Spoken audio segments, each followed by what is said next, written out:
Hello and good morning to all students. 10th class के अंदर हमारा चैप्टर चल रहा है magnetic effect of electric current. Revision चल रहा है सारा कुछ, और रिवीजन में भी हमने फिर से स्टार्ट किया चैप्टर को। जैसा चैप्टर हमने पहले पढ़ा है उससे कुछ एडवांस और पढ़ा हमने, और प्रीवियस कुछ लेक्चर्स के अंदर एक लेक्चर हमारा हुआ, उसके अंदर हमने स्टार्टिंग के मैग्नेटिज्म की बात की थी कि मैग्नेट क्या होता है, मैग्नेटिज्म क्या होता है, मैग्नेट्स कितने तरह के होते हैं, परमानेंट मैग्नेट और टेम्पररी मैग्नेट। परमानेंट मैग्नेट दो तरह का होता है, नेचुरल और आर्टिफिशियल। ये सारी बातें हमने की थी, उनकी स्ट्रेंथ के बारे में, उनकी डायरेक्शन, पोलैरिटी वगैरह सभी के बारे में हमने बात की थी, ठीक है ना।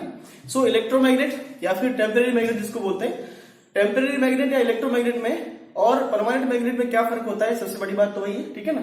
हमें क्यों परमानेंट मैग्नेट से टेम्पररी मैग्नेट या इलेक्ट्रोमैग्नेट पर आना पड़ा, इसका रीजन ये था कि जो परमानेंट मैग्नेट होता है उसकी स्ट्रेंथ फिक्स होती है, पहली बात तो, ठीक है ना। आपने किसी एक स्ट्रेंथ का अगर मैग्नेट बनाया है, अगर आर्टिफिशियली बनाया है, उसकी स्ट्रेंथ एक बार आपने बना दी उसके बाद वो फिक्स है। और अगर आपने नेचर से हमको मिलता है नेचुरल जो, उसकी तो स्ट्रेंथ वैसे ही फिक्स होती है और उसकी स्ट्रेंथ वैसे ही बहुत कम होती है, ठीक है ना। उनको हम बाकी ऑक्साइड के साथ मिला के, आयरन ऑक्साइड के साथ मिला के, और उनको अच्छा एडवांस फॉर्म के अंदर देके उनको आर्टिफिशियल मैग्नेट बनाते हैं, जिसकी हमारे बहुत जगह एप्लीकेशन है, मोटर वगैरह के अंदर, जनरेटर वगैरह के अंदर, ठीक है। एंड बहुत सारे अप्लायंसेस के अंदर, इलेक्ट्रिकल जितने भी अप्लायंसेस है उनके अंदर परमानेंट मैग्नेट का काफी यूज में आता है। इलेक्ट्रिकल की बात कर रहा हूं, ठीक है ना। इलेक्ट्रॉनिक्स के अंदर भी काफी हद तक उनका काम है। तो इलेक्ट्रोमैग्नेट की जो है, सॉरी हाँ, इलेक्ट्रोमैग्नेट उसकी क्या क्या बात कर रहा था, इलेक्ट्रोमैग्नेट की क्या मेरिट है हमारे पास में। तो इलेक्ट्रोमैग्नेट का सबसे बड़ा एडवांटेज ये है कि उसकी स्ट्रेंथ फिक्स नहीं है, ठीक है ना। उसकी स्ट्रेंथ को हम जितनी करंट फ्लो करवाएंगे वायर के अंदर उतना ही हमको मैग्नेटिज्म मिलेगा, और उसकी पोलैरिटी को हम चेंज कर सकते हैं। मतलब अगर प्लस माइनस अभी इधर है, नॉर्थ पोल साउथ इधर दिखा रहा है, साउथ पोल इधर, नॉर्थ पोल इधर है, अगर डायरेक्शन ऑफ करंट चेंज करेंगे तो इस साइड में नॉर्थ आ जाएगा, साउथ आ जाएगा, ठीक है ना। सो इलेक्ट्रोमैग्नेट के बहुत सारे फायदे हैं, ठीक है। जैसे हमको रिक्वायरमेंट है वैसा हम उसको यूज में ले सकते हैं। उसके बाद जो हम टॉपिक अब पढ़ेंगे वो फिर मैंने पढ़ा मैग्नेटिक फील्ड पढ़ाया था, ठीक है ना। मैग्नेटिक फील्ड लाइन कैसे काम करती है, नॉर्थ से साउथ की ओर जाती है आउटसाइड द मैग्नेट, और इनसाइड द मैग्नेट साउथ से नॉर्थ की ओर जाती है। लेकिन ये आपकी सिर्फ किताब के लिए, मैग्नेट के अंदर किसी भी तरह की मैग्नेटिक फील्ड लाइन नहीं होती है, ठीक है, इतना ध्यान रखें। आज हम बात करेंगे अर्थ मैग्नेटिक फील्ड। अर्थ का मैग्नेटिक फील्ड कैसा होता है, देखिए।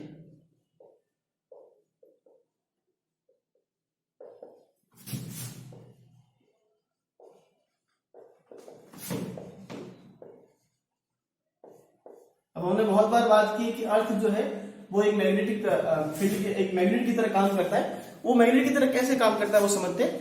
अच्छा, इसी के थ्रू तुम बताते हैं कि बाकी जो बार मैग्नेट है वो परमानेंट है, वो उसका नॉर्थ साउथ डायरेक्शन कौन सी होगी, ठीक है ना।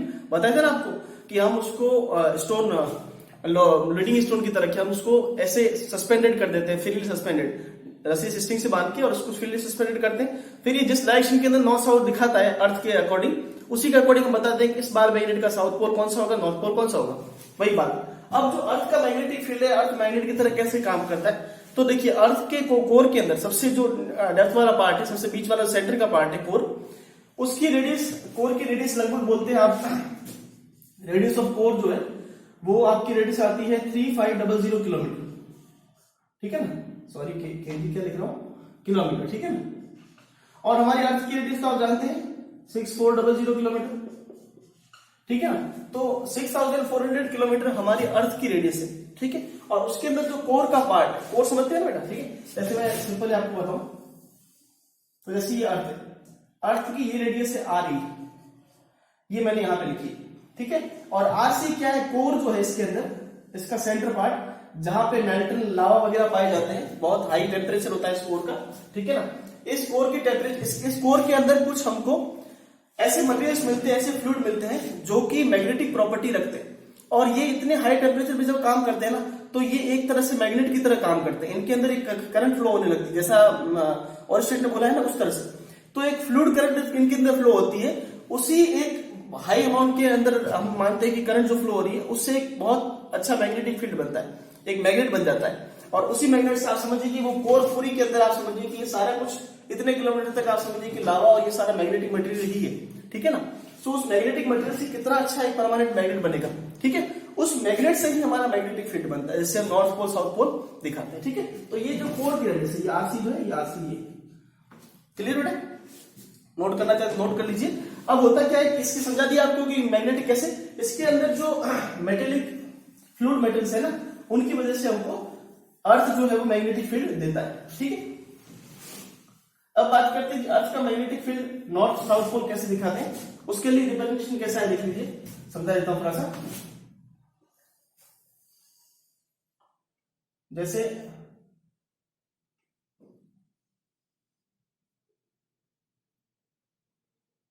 ये बेटा अर्थ है, ठीक है ना। अर्थ के अंदर पोल जो आपने पढ़े होंगे ना, साउथ पोल नॉर्थ पोल, वो हमारे हैं जियोग्राफिकल पोल, ठीक है ना। ये जैसे पोल है, हम अर्थ को इस तरह से जैसे देखते हैं, ये है हमारा नॉर्थ जियोग्राफिकल पोल। जियोग्राफिकल समझते हो ना, नॉर्थ का ये जियोग्राफिकल पोल, ठीक है। उसी तरह से ये कौन सा होगा, इसका उल्टा साउथ का जियोग्राफिकल पोल, जानते हो सभी इतना।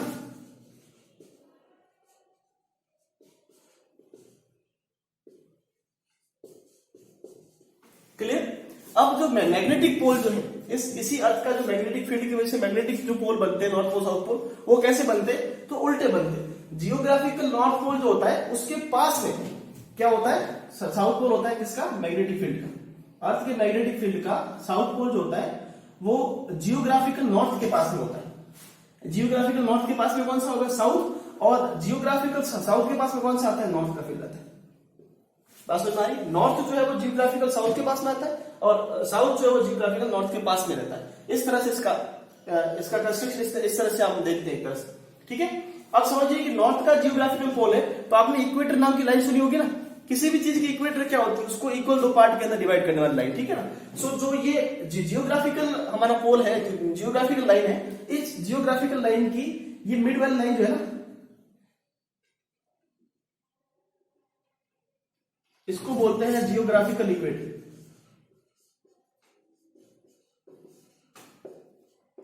जियोग्राफिकल इक्वेटर, ठीक है।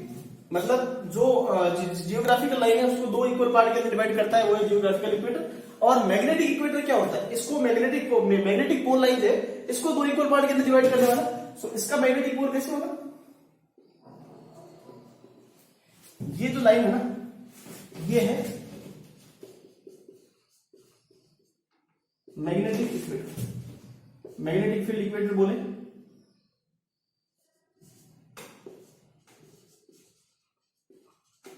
ठीक है ना, बात समझ में आ रही।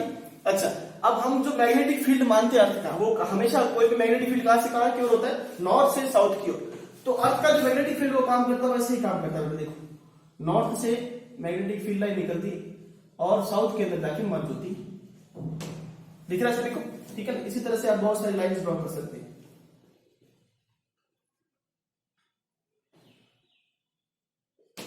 ठीक है। और नॉर्थ के अंदर हमेशा आपको लाइंस कैसे दिखेगी, बाहर जाती हुई।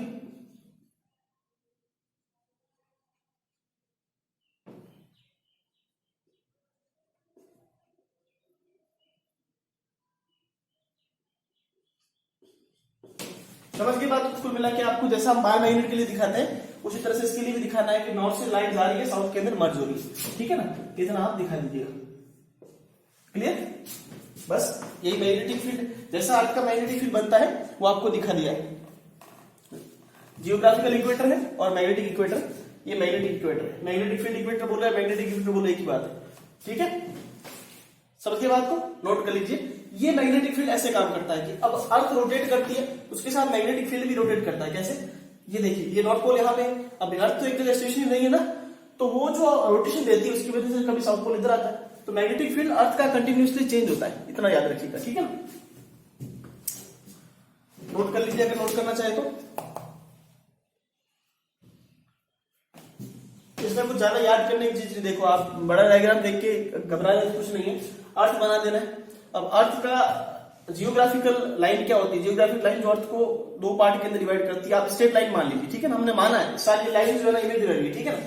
कोई भी लाइन आपको दिखती नहीं है, सारी इमेजिनरी लाइन है, चाहे इक्वेटर की लाइन हो चाहे कोई भी लाइन। अब ये सारी जो लाइन्स है, जियोग्राफिकल पार्ट को, जियोग्राफिकल लाइन को एग्जैक्टली मिड से होता हुआ 90 डिग्री जाता है, जो वो उसको बोलते हैं जियोग्राफिकल इक्वेटर। इक्वेटर तो समझते हैं ना। इसी तरह से मैग्नेटिक फील्ड ये इस साइड में, जो कि मैंने बोला कि साउथ पोल का मैग्नेटिक मैग्नेटिक साउथ पोल होता है वो जियोग्राफिकल नॉर्थ के पास में होता है, उसके ऊपर नहीं होता है। देखो मैंने गैप बनाया, ठीक है ना। उसी तरह से जो जियोग्राफिकल साउथ पोल होता है वो मैग्नेटिक नॉर्थ के पास में होता है। तो ये मैग्नेटिक फील्ड है, तो इसका मैग्नेटिक इक्वेटर कैसे होगा, इसका परपेंडिकुलर नोट करिए, ठीक है ना। तो इस तरह से मैग्नेटिक फील्ड होता है, मैग्नेटिक फील्ड अर्थ का होता है उस तरह से होता है, नोट कीजिए फटाफट।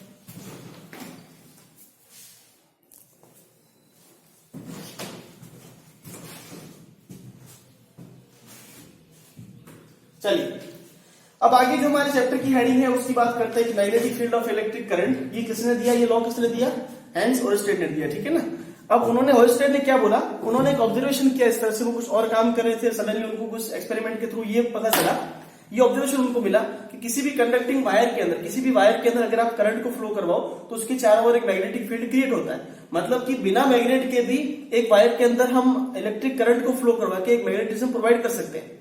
अब तक क्या मानते थे, जब तक ओरस्टेड ने ये प्रूफ नहीं किया था कि magnetic effect of electric current में कि एक कंडक्टर के अंदर टेम्परेरी मैग्नेट कैसे बनता है, उस टाइम तक ये हम मानते थे कि जहां पर भी मैग्नेटिक फील्ड है, जैसे अर्थ की बात करें, इसका मैग्नेटिक फील्ड है, इट मींस कि ये एक मैग्नेट की तरह काम करता है। तो उस टाइम तक, जब तक ओरस्टेड ने ये लॉ दिया था कि किसी कंडक्टर के अंदर अगर करंट फ्लो करवाएंगे उसके चारों ओर मैग्नेटिक फील्ड होगा, उससे पहले तक हम ये मानते थे कि जहां पर भी मैग्नेटिक फील्ड है वहां पर डेफिनेट सी बात है कि वहां पर कोई किसी तरह का एक मैग्नेट होगा, ठीक है ना, मैग्नेट होगा, उससे मैग्नेटिक फील्ड बनेगा, ठीक है। तो उससे उसी से उन्होंने फिर ये सारा हम डिराइव करेंगे, समझेंगे कैसे एक्सपेरिमेंट आता है, ठीक है। तो चलिए ये नोट कर लिया आपने, लिखिए अगली हेडिंग लिखिए, ओरस्टेड एक्सपेरिमेंट है या फिर सीधा लिख लीजिए magnetic effect of electric current.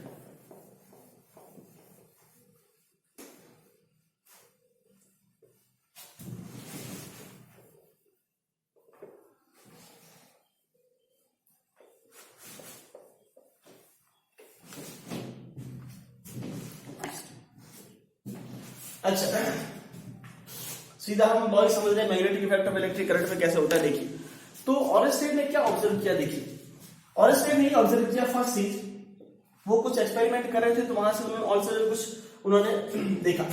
तो उन्होंने क्या बोला कि सपोज कीजिए कि आपको एक, हमको किसी तरह का एक अरेंजमेंट दे रखा है, हम एक अरेंजमेंट को बनाए, नॉर्मली मैं जो प्रेफर करता हूं वही बना लेता हूं कि सपोज अब मैग्नेटिक फील्ड उन्होंने बोला है ना, तो मैं स्ट्रेट कंडक्टर ना लेके मैं किसी तरह का सर्कुलर कंडक्टर लेता हूं, ठीक है ना। आप स्ट्रेट ले लीजिए, फिर बच्चा बोलेगा सर कि कोई और कंडक्टर क्यों लिया। अच्छा एक कंडक्टिंग वायर रेजिस्टेंस आर मैंने माना, ठीक है, ये बैटरी है, वोल्टेज वी है, इसके अंदर करंट फ्लो होगी आई, क्लियर। ये आर क्या चीज है भाई साहब, ये वायर ही है, ठीक है ना, ये कंडक्टिंग वायर है। कनेक्टिंग वायर और कंडक्टिंग वायर में फर्क होता है, ये कनेक्टिंग वायर, ये कंडक्टिंग वायर, ठीक है, एक ही तरह का आप मान लीजिए एक तरह से। अब जब हम स्विच यहां से यहां पे कोई स्विच दे रखा है, की दे रखा है, ठीक है ना, अब जब हम इस की को प्रेस करते हैं, मतलब अभी अभी क्या है, क्लोज है, क्लोज मतलब कि सर्किट ऑन है। हम जब क्लोज बोलते हैं, जैसे हम स्विच है, अब आप बोलते हैं स्विच को ऑफ कीजिए, स्विच को ऑफ करने का मतलब है कि हम लाइट को बंद करते हैं, ठीक है ना। और जब हम सर्किट के अंदर स्विच को क्लोज करने की बात करते हैं, मतलब सर्किट को ऑन करते हैं। सर्किट को ओपन करने की बात करते हैं, मतलब कि सर्किट को डिस्क्लोज करते हैं, समझे ना बात, तो ठीक है। तो जैसे हमने स्विच को ऑन किया, ठीक है ना, क्लोज किया, तो यहां से इलेक्ट्रिक करंट फ्लो होगी, करंट इस कंडक्टिंग वायर के अंदर जाएगी। तो ओरस्टेड ने क्या देखा कि सपोज उन्होंने बोला कि उन्होंने एक ऐसा उन्होंने क्या हुआ कि वो कुछ एक्सपेरिमेंट कर रहे थे, ठीक है ना, तो ऑल सडन उन्होंने कुछ एक्सपेरिमेंट के थ्रू देखा कि यहाँ पे कुछ आयरन के पीसेस रखे हुए थे, वो कुछ और एक्सपेरिमेंट कर रहे थे, और जिस जगह पे वो एक्सपेरिमेंट कर रहे थे उसके आसपास में कुछ आयरन के पीसेस रखे हुए थे। तो जब उन्होंने इसमें करंट फ्लो करवाया तो आयरन के पीसेस की साइड में अट्रैक्ट हुए। तो ओरस्टेड ने देखा कि भाई ये कैसे हो रहा है, क्योंकि बिना मैग्नेट के किसी जगह पे मैग्नेटिक फील्ड का होना ये पॉसिबल नहीं है, और आयरन के पीसेस जो है वो मैग्नेटिक फील्ड की ओर ही अट्रैक्ट होते हैं या फिर मैग्नेट की ओर अट्रैक्ट होते हैं। तो उन्होंने क्या किया, उन्होंने फिर से ऑब्जर्वेशन करना शुरू किया, और उन्होंने कंडक्टर बाकी सब चीजें हटा दी और सिर्फ कंडक्टिंग वायर के अंदर उन्होंने करंट फ्लो करवाई, और यहाँ पे मैग्नेटिक कंपास नीडल रखी, ठीक है ना। कंपास नीडल जानते हो ना, जो हमको डायरेक्शन दिखाती है, नॉर्थ पोल साउथ पोल वाली, ठीक है ना। कंपास नहीं दिखा होगा, जैक स्पैरो वाली मूवी में देखा है ना बेटा, वही वाला कंपास। तो देखो अब जब उन्होंने कोई करंट फ्लो नहीं करवाई, सर्किट ओपन है, ओपन मतलब कि कोई करंट फ्लो नहीं हो रही, ठीक है। अब स्विच ओपन है, स्विच को ऐसे दिखाते हैं। अब स्विच को क्लोज किया उन्होंने, जब ओपन था तो इसके अंदर कोई डिफ्लेक्शन नहीं है, मतलब जैसे ही कंपास नीडल रखी हुई थी वैसे ही रखी हुई रेस्ट के अंदर। जब उन्होंने स्विच को क्लोज किया मतलब सर्किट को ऑन किया, तो इसके अंदर करंट फ्लो होगी। करंट फ्लो होते ही इस रेजिस्टेंस आर के अंदर जो है किसी तरह की ये डिफ्लेक्शन दिखाने लगा। तो मैं आपको अच्छे तरीके से समझाऊं ना, तो हम ऐसे करते, देखो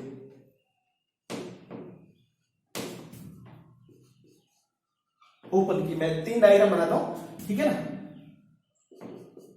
फर्स्ट लिखते हैं नो डिफ्लेक्शन।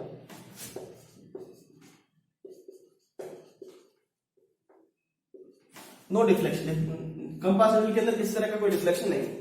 सेकंड बनाते हैं हम,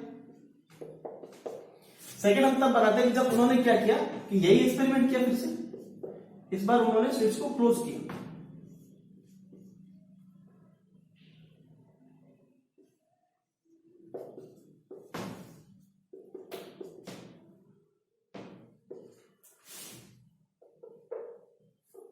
भाई जो स्विच ओपन, सर्किट ओपन है तो करंट कहां से फ्लो होगा भाई, बोलते भी नहीं तुम लोग, ठीक है।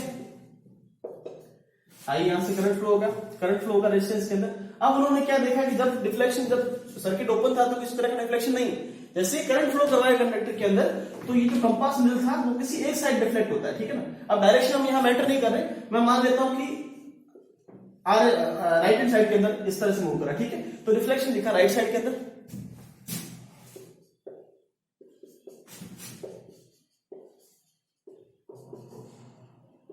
राइट हैंड साइड डिफ्लेक्शन मान लीजिए, ठीक है ना, क्लियर। अब इसी तरह से तीसरा डायग्राम बनाता हूं, यहां नीचे बना लेता हूं, ठीक है।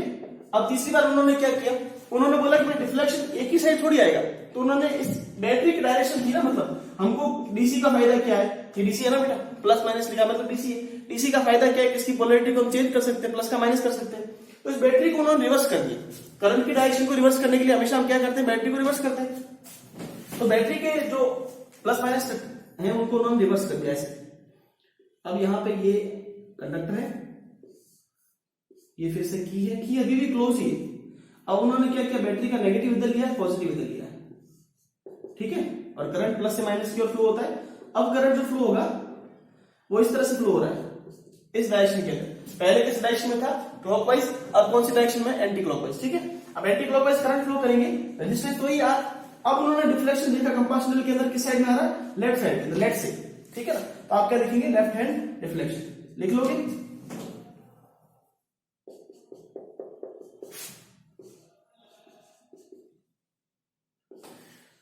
लेफ्ट हैंड साइड, किसी को नीचे तक नहीं दिख रहा है तो मैं बोल भी रहा हूं, लेफ्ट हैंड साइड डिफ्लेक्शन, ठीक है ना। नो डिफ्लेक्शन, जब किसी कंडक्टर के अंदर हमने करंट फ्लो नहीं करवाई तो उसके अंदर किसी तरह का कंपास निडल यहां पे रखेंगे तो मैग्नेटिक फील्ड ही नहीं होगा। मैग्नेटिक फील्ड नहीं होगा तो कंपास निडल भाई एक ही काम है, जहां मैग्नेटिक फील्ड होगा वहां पे अपना काम करना। देखिए कंपास निडल को देख रहा है कि मैग्नेटिक फील्ड नहीं है तो चुपचाप बैठी। उसके बाद इसको लग रहा है यहाँ पे जब हमने करंट को फ्लो करवाया तो जिस डायरेक्शन में करंट फ्लो होती है मान लेते हैं कि उसी डायरेक्शन के अंदर मैग्नेटिक फील्ड है, मान लेते हैं, ठीक है ना। तो राइट हैंड साइड के अंदर हो गया। इसी तरह से जब हमने करंट की डायरेक्शन को रिवर्स किया, एंटी क्लॉकवाइज करंट को फ्लो करवाया, तो फिर से वो डिफ्लेक्शन किस साइड दिखा रहा है, लेफ्ट साइड के अंदर दिखा रहा है, ठीक है ना। ये याद मत कर लेना कि करंट ऐसे फ्लो करें क्लॉकवाइज तो सर वो राइट हैंड साइड होगा, हम मान रहे हैं। डायरेक्शन वगैरह की बातें बाद में करेंगे, अभी समझ रहे हैं कि उन्होंने क्या ऑब्जर्व किया, ऑरिस्टेड ने क्या ऑब्जर्व किया, ये ऑरिस्टेड का एक्सपेरिमेंट था।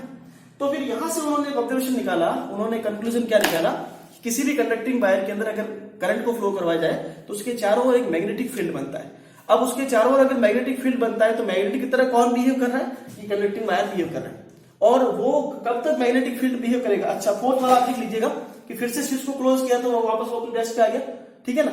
तो जब तक किसी भी कंडक्टिंग वायर के अंदर करंट को फ्लो करवाएंगे उतने टाइम तक के लिए ही वो एक टेम्परेरी मैग्नेट की तरह काम करता है और एक मैग्नेटिक फील्ड प्रोवाइड करता है। फिर उन्होंने और एक्सपेरिमेंट आगे कैसे किए होंगे बेटा, उन्होंने करंट को बढ़ाया, करंट को बढ़ाने के लिए क्या करेंगे, वोल्टेज को बढ़ाएंगे। वोल्टेज को बढ़ाएंगे मतलब पहले बैटरी से कोई 20 वोल्ट की काम मिली, अब 100 वोल्ट की काम मिलेंगे। तो उन्होंने देखा कि मैग्नेटिक फील्ड बढ़ रहा है। मैग्नेटिक फील्ड बढ़ने का मतलब क्या, मैग्नेटिक फील्ड की स्ट्रेंथ बढ़ना, समझ हो, स्ट्रेंथ समझते हो ना भाई। छोटा मैग्नेट है तो आयरन की पीसेस अगर पास में रखोगे तो इसको अट्रैक्ट करेगा। अगर बड़ा मैग्नेट है तो क्या होगा, जितना दूर आयरन पीस रखा होगा उसको भी अट्रैक्ट करेगा कि नहीं करेगा। ये स्ट्रेंथ से मतलब होता है, ठीक है ना, कि उसकी स्ट्रेंथ, उसका मैग्नेटिक फील्ड कितना वाइड है। क्लियर ना, नोट कर लीजिए इसको, हेडिंग लिख लीजिएगा, और स्टेट एक्सपेरिमेंट या फिर law of magnetic effect of electric current, ठीक है ना, law of magnetic effect of electric current. Note कीजिए फटाफट।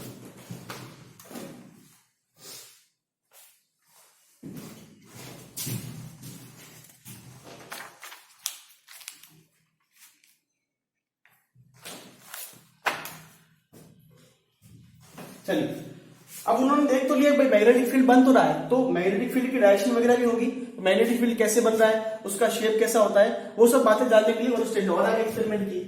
देखते हैं, तो अगला हेडिंग लिखिए magnetic field due to a current carrying conductor, straight conductor लिख लीजिएगा। मैग्नेटिक फील्ड हेडिंग लिखिए, बार बार हेडिंग नहीं लिखूंगा, टाइम वेस्ट नहीं करे बेटा। Magnetic field due to a current carrying straight conductor or wire, magnetic field due to a current carrying straight conductor or wire. देखिए पहले स्टेट वायर की बात करना है कि मैग्नेटिक फील्ड कैसे होता है, तो उन्होंने ये देखा कि भाई मैग्नेटिक फील्ड कैसे पता करें कैसा बन रहा है, किस तरीके से बन रहा है, उसके चारों ओर बन रहा है और किस शेप में बन रहा है, ये सारी बातें हम देखते हैं कि उसका शेप कैसा होता है, राउंड शेप के अंदर होता है, सर्कुलर शेप के अंदर होता है, वो कैसे, उसके लिए हमने किया है एक्सपेरिमेंट, आपको याद होगा, फिर से रिवाइज करवा लेता हूं। हमें किसी भी तरह का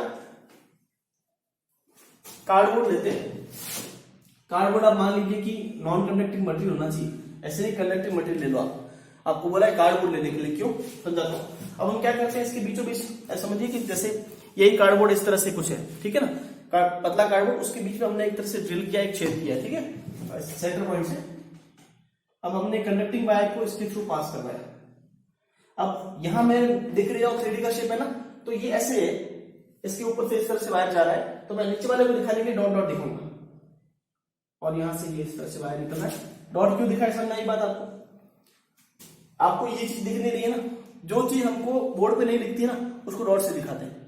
फॉर एग्जाम्पल कि आप जब क्यूब या क्यूबॉइड ड्रॉ करते हैं, तो आप क्यूब और क्यूबॉइड ड्रॉ करते हैं, तो आपको आगे वाली साइड दिख रही है, ऊपर वाली दिख रही है, तो नीचे वाली साइड और पीछे वाली को दिखाने के लिए हम डॉट लाइन का यूज करते हैं, ठीक है।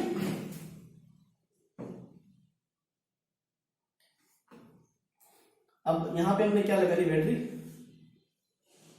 यहां पे एक की भी लगा लेते हैं ताकि सर्किट कोऑपरेट कर पाए, ठीक है। ये बैटरी है प्लस माइनस। अब क्या किया हमने, स्विच को क्लोज किया और करंट को फ्लो करवाया। और हमने क्या किया, इस कार्डबोर्ड के चारों ओर आयरन के कुछ पीसेस हमने रख ली, ठीक है ना, स्प्रिंकल कर दिया, मतलब बिखेर दिए छोटे छोटे बारीक पीसेस आयरन के इस तरह से।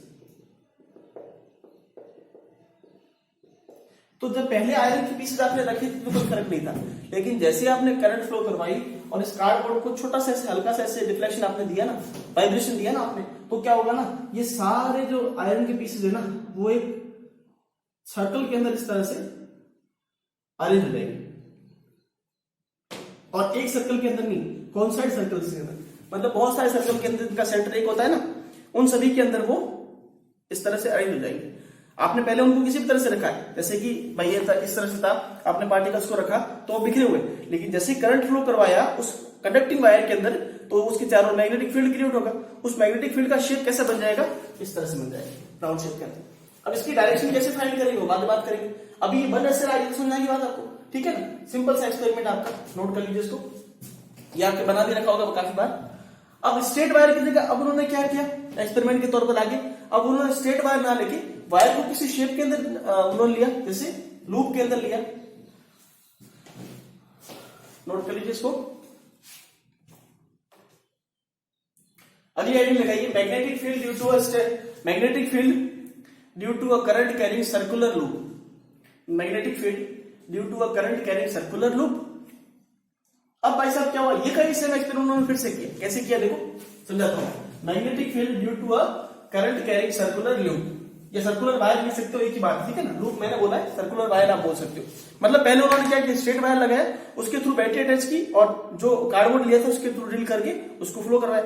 अब उन्होंने क्या किया, सेम कार्डबोर्ड आप समझिए, जैसे ये है ना, अब ये सेम कार्डबोर्ड उन्होंने क्या किया, लूप लिया, मतलब कि वायर को बैंड कर दिया राउंड शेप के अंदर, सर्कल की फॉर्म के अंदर, और दो तरह की उन्होंने ड्रिल कर दी, यहां और यहां, ठीक है। अब कार्डबोर्ड के थ्रू उन्होंने सर्कल वायर को इस तरह से एंटर किया, वो एक सर्कल का शेप बन गया, ठीक है ना, वायर का, और नीचे साइड में बैटरी लगा ली, बात समझ में आ रही। फिर से हम उनके आयरन के पीसेस को स्प्रिंकल कर देंगे, तो उससे क्या होगा कि वो फिर से अरेंज होगी। इस बार अरेंजमेंट कैसा होगा वो देखते हैं, कैसा देखिए, बात समझ में आएगी ना आपको, ठीक है, सभी को समझा देता हूं फिर से। जैसे ये कार्डबोर्ड उन्होंने यहां पे इस बार दो ड्रिल किए, और उन्होंने उसी वायर को लूप के अंदर इस तरह से अरेंज कर दिया, और यहां पे उन्होंने फिर से क्या लगा ली, बैटरी। ठीक है, बैटरी लगा दी, इसके अंदर करंट फ्लो करेगी। करंट फ्लो करेगी तो होगा क्या बेटा, देखो होगा ये कि आप समझ गए बात को कैसे कह रहा हूं मैं। ये कार्डबोर्ड है, इसके अंदर यहाँ भी वायर है, यहाँ भी वायर है। अब बेटा एक वायर की वजह कैसे होता था, इस पॉइंट की बात करूं तो करंट अभी ऐसे फ्लो कर रहा है पूरे सर्कल के अंदर, लूप के अंदर। ये सर्कुलर बनाया है, बल्ब नहीं बनाया मैंने, ठीक है, लट्टू नहीं बनाया। तुम समझ रहे हो कि लट्टू ही नहीं है, सर्कल है, ठीक है, सर्कुलर लूप है पूरा। तो अब इसके अंदर इस पॉइंट के ऊपर बात करो, सपोज ये पॉइंट ए है, ये पॉइंट बी है, तो ए बी के ऊपर कैसे होगा मैग्नेटिक फील्ड, कैसे बनेगा। तो हम ये तो जानते हैं कि मैग्नेटिक फील्ड बनेगा वो किस तरह से बनेगा, ठीक है ना। अब मैग्नेटिक फील्ड इस वायर के लिए बना ऐसे और इस वायर के लिए बना ऐसे। अब क्या होता है ना कि मैग्नेटिक फील्ड दो जब पास में आते हैं तो वो एक दूसरे को रिपल करते हैं, ठीक है ना भाई, एक जैसे मैग्नेटिक फील्ड एक दूसरे को रिपल करते हैं। तो जैसे जैसे कि आप ऐसे समझिए कि इसका सर्कल ऐसे बनेगा, ठीक है ना। तो ये दोनों यहाँ पे जो आएंगे, ये मैग्नेटिक फील्ड की लाइन आएगी ना, वो एक दूसरे को रिपल करेगी। तो रिपल करेगी तो क्या हो जाएगी, स्ट्रेट कर जाएगी। समझाता हूं आपको सीधे तरीके से, स्ट्रेट हो जाएगी। कैसे कि जैसे जैसे लूप बढ़ेगा ना, सर्कुलर लूप बढ़ेगा, तो ये जो बीच वाली लाइन्स होगी ना, मतलब जैसे जैसे सेंटर के ऊपर लाइन्स आएगी ना, वो इस तरह से स्ट्रेट होती जाएगी। समझे कि ये मैग्नेटिक फील्ड है इसकी, ये इसकी। कैसे, आपको सिंपल बोलूं कि बेटा आपको कोई रबर वगैरह कोई स्पंज है, ठीक है ना। अब स्पंज है, स्पंज आपके हाथों के बीच में रखा हुआ इस तरह से। अब आपने उसको प्रेस करना शुरू किया तो आप देखते हो कि उसका वो एकदम स्ट्रेट बनना शुरू होता है। क्यों, क्योंकि आपने दोनों साइड से इक्वल फोर्स लगाया, एक जैसा फोर्स लगाया। करंट की डायरेक्शन सेम है दोनों के अंदर, ठीक है ना, और दोनों के अंदर एक ही अमाउंट के अंदर, एक ही मैग्नीट्यूड के अंदर करंट लग रहा है। तो मैग्नेटिक फील्ड जो बनेगा वो भी सेम बनेगा। तो सेम मैग्नेटिक फील्ड एक दूसरे को रिपल करते हैं। रिपल करने से क्या होगा, धीरे धीरे आपको बीच वाला जो मैग्नेटिक फील्ड है ना, वो स्ट्रेट दिखना शुरू हो जाएगा। बात समझाएं थोड़ी बहुत, ठीक है ना। तो ये मैग्नेटिक फील्ड सर्कुलर है, और बीच वाला जो मैग्नेटिक फील्ड सेंटर पे जो बनता है ना, वो कैसा बनता है, स्ट्रेट बनता है। तो मेन बात ये है कि जो सर्कुलर कॉइल हम लेते हैं या सर्कुलर वायर लेते हैं, उसमें मैग्नेटिक फील्ड जो सेंटर पे बनता है ना, वो कैसा बनता है, स्ट्रेट बनता है। मैग्नेटिक फील्ड की डायरेक्शन बतानी है ना भाई, यहाँ पे सर्कुलर है एजेस पे, और बीच में कैसा बनेगा, स्ट्रेट बनेगा। क्लियर, नोट कर लीजिए। ये मैग्नेटिक फील्ड लाइन है सारी, ठीक है ना। तो बोले क्या बना रखी, सारी मैग्नेटिक फील्ड लाइन है। ये भी मैग्नेटिक फील्ड लाइन है, ये भी मैग्नेटिक फील्ड लाइन है।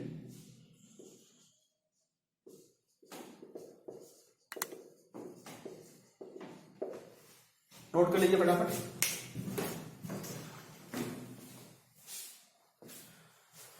अब इस मैग्नेटिक फील्ड लाइन की डायरेक्शन कैसे फाइंड करते हैं, वो आपने पहले पढ़ा है, राइट हैंड थंब रूल पढ़ा है ना। अब इंटरेस्टिंग बात ये कह के मैं लेक्चर बंद करता हूं कि जो राइट हैंड थंब रूल है कि किसी भी कंडक्टर के अंदर, स्ट्रेट कंडक्टर के अंदर अगर करंट को फ्लो करवाएं, तो जो करंट की डायरेक्शन होती है उस डायरेक्शन के अंदर थंब को लें और फिंगर को कर्ल करेंगे तो उस डायरेक्शन के अंदर मैग्नेटिक फील्ड आता है। लेकिन राइट हैंड रूल सिर्फ मैग्नेटिक फील्ड की को फाइंड करने के लिए काम नहीं आता। अगर मैग्नेटिक फील्ड, जैसे कि हमको यहाँ पे करंट दे रखा था, स्ट्रेट वायर था, करंट दे रखा है, अगर आपको आई तो आप बताते हो कि कंडक्टर को कैसे होल्ड करें और फिंगर को कर्ल करेंगे तो मैग्नेटिक फील्ड कैसा बनेगा, ऐसा बनेगा, ठीक है भाई। अब इसका उल्टा भी सही है कि राइट हैंड थंब रूल से हम सिर्फ मैग्नेटिक फील्ड की डायरेक्शन ही नहीं पता कर सकते, हम करंट की डायरेक्शन पता कर सकते हैं। कि फॉर एग्जांपल अगर आपको किसी वायर के चारों मैग्नेटिक फील्ड की डायरेक्शन दे रखी है तो आप उसके अंदर करंट की डायरेक्शन भी बता सकते हैं, सेम राइट हैंड रूल से, ठीक है। इसकी बात हम कल करेंगे। आज के लिए इतना ही, थैंक यू।